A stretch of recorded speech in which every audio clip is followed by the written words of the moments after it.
And when you stop waiting for an outside external hero, you get to meet the hero that lives within your heart. You get to meet the divine hero. You get to become one with the creator. You get to become one with the vision that was always placed on your life. And you know this to be true because you felt it your entire life. You felt the nudges, you've seen the visions, you've seen clear as day, despite what other people try to tell you about what's possible for your life. You've seen it, you've felt it.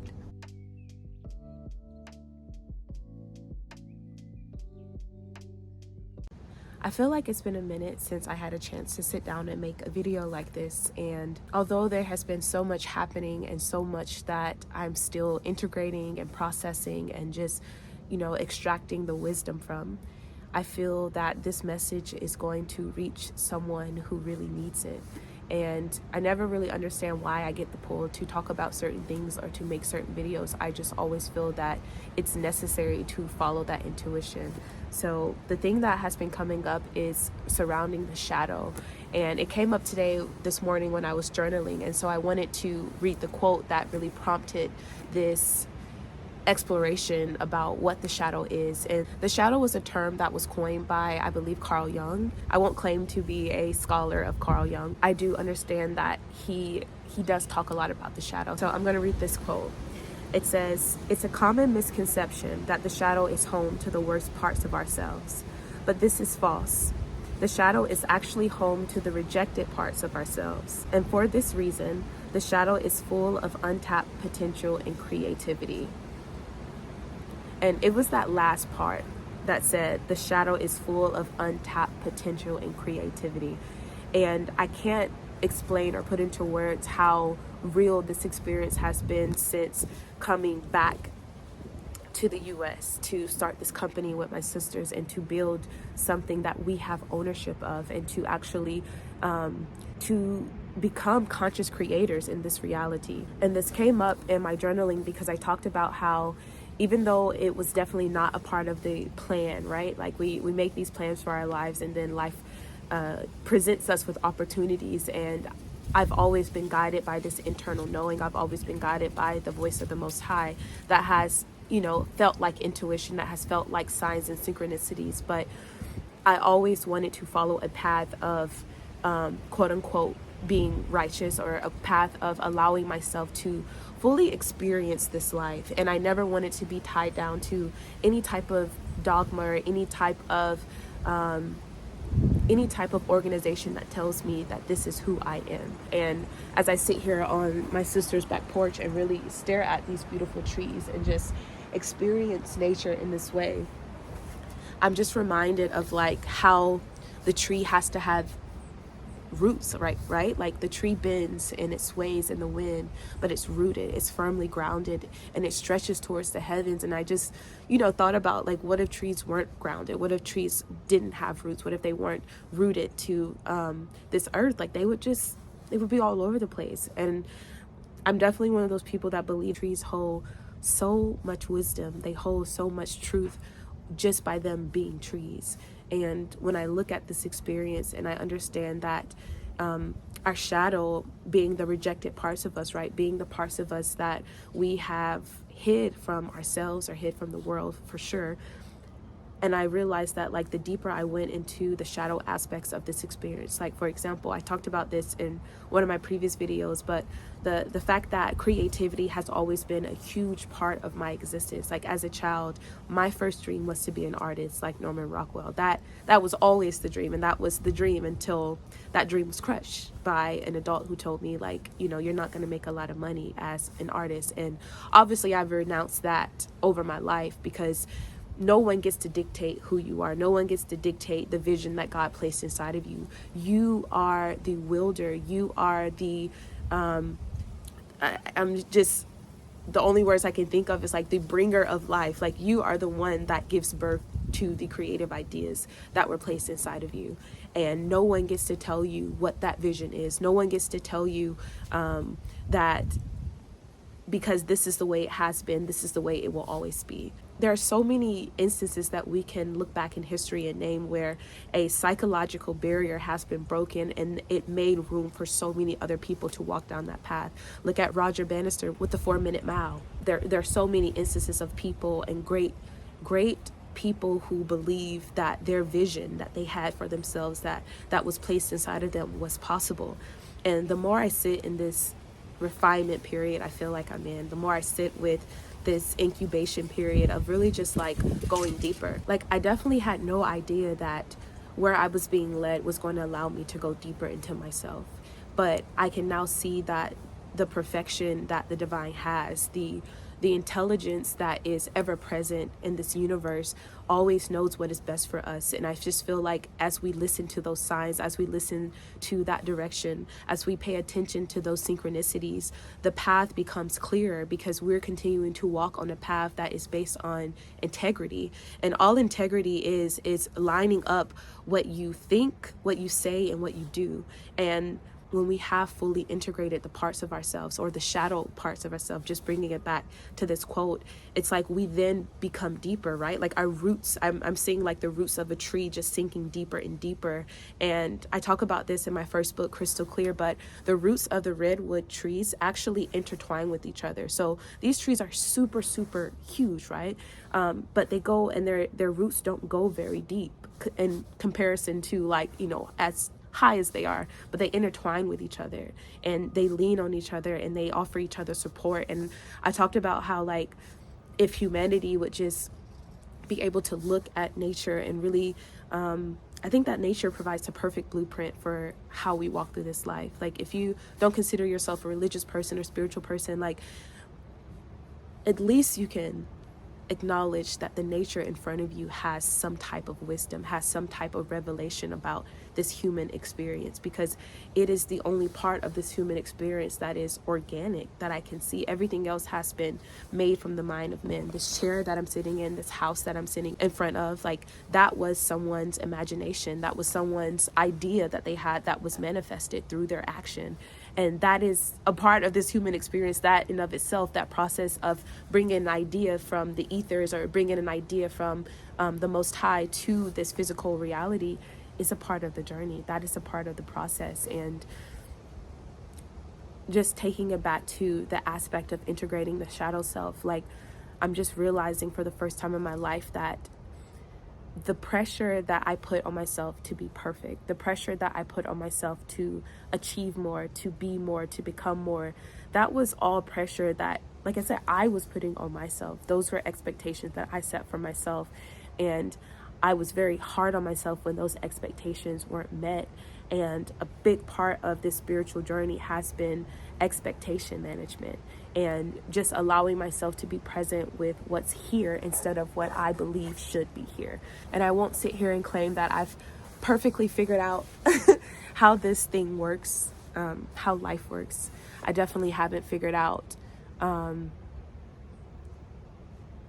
any of it. The only thing that I know for sure is that we have no idea how life will unfold for us, and that the greatest thing we can do is have faith that the best is available to us, and that what we put out, we get back. So if you're putting out hellish thoughts and hellish actions and hellish deeds, what do you think life will look like? But in the other turn, if you're putting out intentional thoughts, and I'm not saying positive or negative, because truly I think that is all subjective anyway. What's positive to me may not be positive to you. What's negative to me may not actually be negative to you, and vice versa. So it's one of those things where you have to trust your inner guidance, and any teacher that is leading you to a place other than within, to your internal guidance, to your connection to the divine, is leading you astray. And I know that sounds so blunt, so bold, but I know this from my own experience. I know this from people that I've met and spoken to, that if we are not tapped in, if we are not connected to our source, if we are not connected to a greater power, then we lose our way. We stop trusting. And I've definitely been there, and there are periods where you feel like, wow, I don't know if I'm going to make it through this. Like, I don't know if this is something that I can actually get through. And I think it's so fitting for the painting that my niece and I are working on, because it is a metaphor for it's always darkest before the dawn, and that for the light to exist, the contrast of the darkness is present as well. And and it means so much more, of course. Like, I feel like I can talk about this painting for hours about how I just see it so clearly, like this sunburst of light that comes right at the moment of extreme darkness, where you feel like this is all I can take. And the only thing I've ever wanted to do was live my life in a way that was aligned with who I am, because I understand that when we move in alignment with the truth of us, we give other people the permission to do the same thing. And it's one thing to preach about alignment and to preach about love and to preach about connection and to preach about charity, but if we're not walking in alignment with what we're saying, if we're not walking in alignment with what we're thinking and what we are putting out into the world, like, then there's a disconnect, and people feel that disconnect. People are very intelligent. Just like you feel when something's off, other people can feel that way as well. Like, other people have signals that they're being told, like, oh, there's something off about this person, or something. Because if you're not integrated, it shows. It's an energetic disconnect. It's the easiest way I can describe that. And like I said, it's not about being perfect. I just feel like it's about truth. It's about us walking in this world, understanding that we are both light and dark, and that when we integrate our shadow, it then sets a ripple effect into the collective, to where we now understand and we can integrate the collective shadow. And there is a lot of quote unquote darkness in this world, but this is the world of duality. So with the darkness comes the light. And again, going back to the painting with the sunburst, like with the darkness comes the light, with the up comes the down, with the right comes the left. Like, this is a dualistic experience, but the deeper we go into the duality, the clearer we start to see that they are actually one. They're one of the same. It's almost like I'm seeing like a ball of oneness being stretched in either direction. And and then we're seeing the right and left and the good and evil on both sides, but they're both connected in the center of this experience. And I know that the more I begin to speak my truth, the more that I begin to exercise my voice and to talk about the things that are important to me and the things that have helped me on my journey to becoming I feel like a more integrated human being, because now there's no disconnect. When I walked away from my job, when I quit working in corporate America, and when I decided to finally take ownership of my life, that was me setting a boundary. That was me drawing a line in the sand, saying that this is what I will allow in this physical reality, and this is what I will not allow. I will not allow myself to be manipulated by any system, by any organization. I will not allow myself to be disconnected from my truth, because then what has been the point of this entire journey? So again, I didn't really know or didn't really plan on making this video. I didn't really plan on, I don't even know if I'm going to upload it, but I feel like the Most High is definitely pushing me to upload it for sure. But like I said, I'm still finding my voice. But when I was praying about this earlier last year, like before I graduated, I was, saying that, like, I don't know. I don't think I found my voice. I don't know if I'm ready to start speaking up about certain things, or if I'm ready to start talking about this to really help people, which is wild, because people talking about their experience is what helped me through some of the darkest parts of my journey. And I feel like me keeping this journey silent and keeping silent about the things that have been blessing my spirit is a disservice to humanity. And it is me closing my fist to the flow of life that has been so gracious in my life. Like, there's been so many beautiful, miraculous moments that have felt like a movie. It's just as real as I can describe it. Like, the most beautiful experiences, even sitting here in nature, like this, to me, this is gold. This is a golden experience for me, because I'm just allowing myself to sit here and take in all of God's glorious nature, and not allow myself to feel guilty for not hustling 24 hours a day, 7 days a week, like I was so used to doing as a grad student. And I pushed myself to burnout these past 11 years trying to achieve a goal that was set outside of me. And this is a reason why I praise divine intelligence and I praise the Most High, because even the things that almost broke me, even the parts of my journey that felt so disconnected, in this moment in my life have been brought back to fullness, have been brought back to me recognizing that it all served a purpose. And those quotes that we hear about life is happening for you and not to you, that all things work together for the good of those who love the Lord, like those type of thing. And I'm definitely not religious.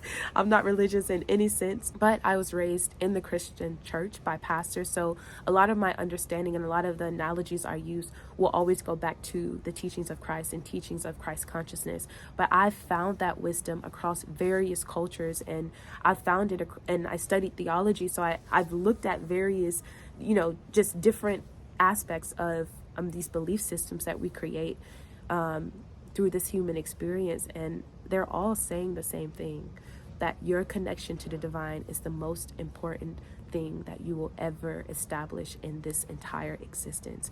If you do not get anything from this video, I pray that those words, that you are able to really sit with those words and recognize that in your own life. And that is why every video that I make is centered around the journey of self-discovery, which is essentially the spiritual journey, right? The hero's journey, because that is the journey of the human experience. That is the journey of the human psyche. This experience of feeling like you are so disconnected and so cut off from the source of life, going on this journey that shows you who you really are and where your wholeness is revealed to you, because it's not that we get our wholeness from the outside world. Our source comes from within. The kingdom of heaven is always within, and us walking down this path of self-discovery, this going down this healing journey, is us bringing back the parts of us that have felt so lost, the parts of us that have been rejected, the parts of us, the shadow part, right? Like, it's fully integrating all of it so that we can have this whole and complete human experience. And I've been on this healing journey since 2018, and I've studied these concepts and this awareness extensively in my research, because I was trying to make sense of my own journey of self-discovery. So that is what I studied in school. That is what I dedicated my life to. And now that I'm done with school, and now that like I said, there's still parts of it that I'm integrating. I know that I still have so much to learn. I will forever be a student of life. But now I want to start teaching what I know. I want to start talking about this experience from, it's my experience, yes, but you and I are connected in this life. You and I, we're connected because you're watching this video, you're listening to the sound of my voice, and you're recognizing that the light that you see in my life is present in yours as well. Just as possible as it is for one person to bring a vision to life that the Most High has placed inside of them, it's possible for you too. It's possible for you to rise against the odds that were created and established for you, to break out of those boundaries and those boxes, and to finally take ownership of this life experience that you're having, because baby, nobody is coming to save you. And I say that with so much love, to the point where it brings tears to my eyes, because I had to recognize that for myself. I had to recognize that in my own journey. And when you stop waiting for an outside external hero, you get to meet the hero that lives within your heart. You get to meet the divine hero. You get to become one with the Creator. You get to become one with the vision that was always placed on your life. And you know this to be true because you felt it your entire life. You felt the nudges, you've seen the visions, you've seen clear as day, despite what other people try to tell you about what's possible for your life. You've seen it, you felt it. So I will encourage you to keep going wherever you are in your journey, whether you're just beginning or you feel like you're in the midst of a storm. Allow the storms of life to create the perfect conditions for you to remember who you really are. I love you, and I will definitely see you in the next video. And I'm trying to get more frequent with these, but please, I ask for your grace, because I am not, there's a lot happening, there's a lot shifting, and I'm still finding my grounding. I'm still, like, I'm in this with you. I'm not on the other side, like sitting and like meditation. Like I'm actively physically working. I'm I'm physically building my life and trying to discover the truth of my life. And through this process of allowing the flow of life, man, like there's just so much that comes up. There's so much that I'm recognizing about every experience that I had, and the truth of who I am. But you have to discover the truth of who you are and allow that light to shine to the ends of this earth, because you're the only one that can bring the vision for your life forward. No one else can do that for you. So I'll see you for sure this time. I'm gonna go, and yeah, just continue to be blessed, and I'll see you soon. Okay, bye.